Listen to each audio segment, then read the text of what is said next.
अस्सलाम वालेकुम।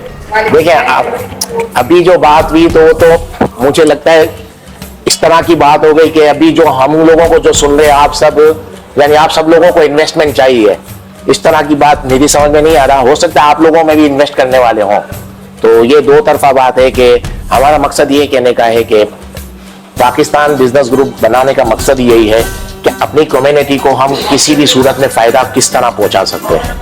और जब से मुझे भी काफ़ी साल हो गए, मैंने एक चीज़ नोट की, हम पाकिस्तानी कौम जो भी हैं एज ए नेशन, हम लोग यूनाइटेड नहीं है। यूनाइटेड नहीं है, उसकी वजह यही है कि हम इस तरह के इवेंट नहीं कर रहे हैं।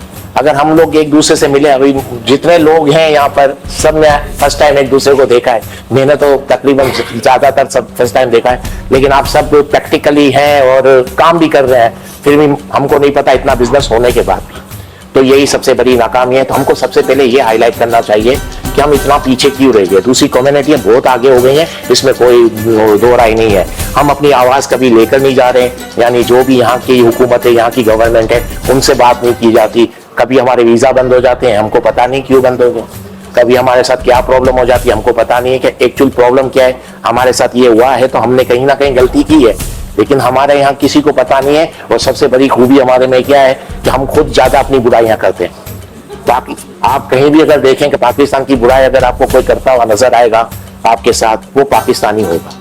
दूसरा तो कोई इतनी हिम्मत भी नहीं करेगा हमारे सामने हमारे मुल्क के बारे में बोलेगा। तो मकसद कहने का ये है कि हम लोग खुद अपने आप को डैमेज करते जा रहे हैं। और अभी इन्होंने बताया मुझे कि पाकिस्तान बिजनेस काउंसिल यहाँ पर है 20-25 साल से, लेकिन मैंने कभी इनकी कोई एक्टिविटीज नहीं देखी, इनको कभी यूनाइटेड नहीं करते हुए देखा अपनी कम्युनिटी को। नहीं, बेनिफिट नहीं है। और मकसद कहने का है कि एक मखसूस तबके को बुलाए हैं, एक हम अपने करीब के दोस्तों को बुला लिया या करीब के लोगों को जिनका सबका बिजनेस एक जैसा है और सब कुछ एक जैसी है, तो फिर कैसे फीडबैक मिलेगा। आज का दौर इतना एडवांस हो गया है कि हम अगर ये सोच के चल रहे हैं कि मैं बोल रहा हूं मेरे जैसा ज़हीन नहीं है, तो ये बेवकूफ़ी है। आप अगर मैं सोचूं कि मैं अभी बोल रहा हूं, मुझे जो सुन रहे हैं वो मुझसे ज़्यादा ज़हीन है, पहले तो हमें ये सोच बनानी पड़ेगी कि हम जिनसे बात कर रहे हैं वो हमसे ज्यादा ज़हीन लोग हैं। इसीलिए फिर हम उनसे बात भी ऐसे ही करेंगे और उसकी बात को भी गौर से सुनेंगे। हमारे साथ सबसे बड़ा प्रॉब्लम ये है कि हम लोग एक दूसरे से इतने डिस्कशन नहीं कर रहे हैं हवाले बिजनेस के। आज आर्टिफिशियल इंटेलिजेंस का दौर है।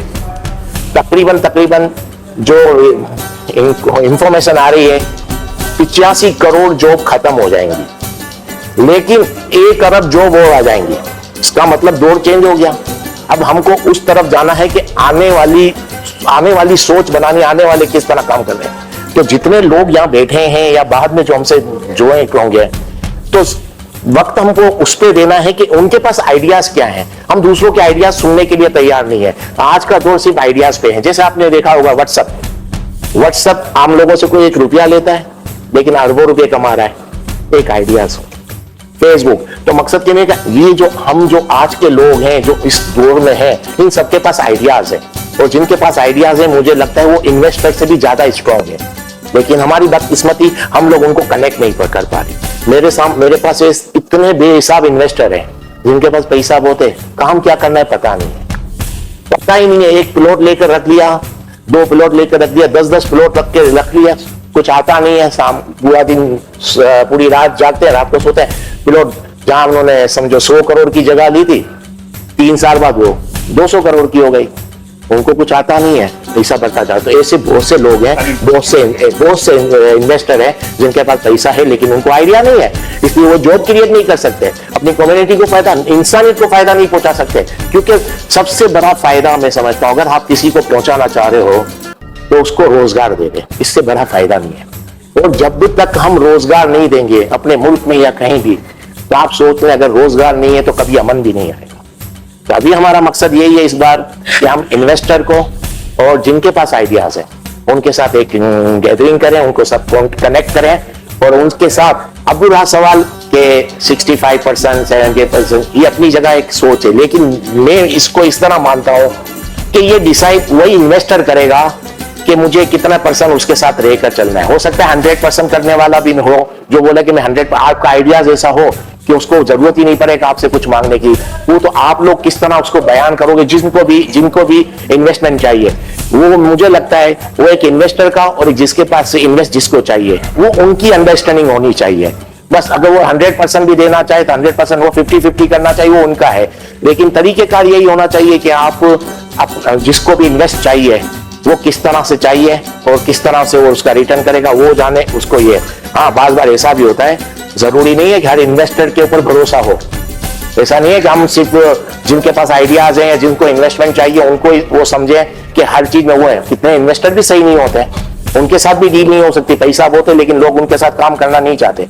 तो ये मतलब कहने का है मेरा कि जो इन्वेस्टर है और जो जिसके पास जिसको इन्वेस्ट चाहिए, ये इनकी आपस की अंडरस्टैंडिंग होगी। लेकिन हमारा काम ये होगा कि हम आप लोगों को बैठा देंगे, एक दूसरे इन दोनों की हम इंक्वायरी करके सामने रख सकते हैं कि इन्वेस्टर के बारे में हम आपको राय देंगे कि इसका ये बिहेवियर है, ये है, और इसी तरह जिसको इन्वेस्ट चाहिए उसके बारे में, ये हमारा काम है और आप लोगों के ताउन की जरूरत है।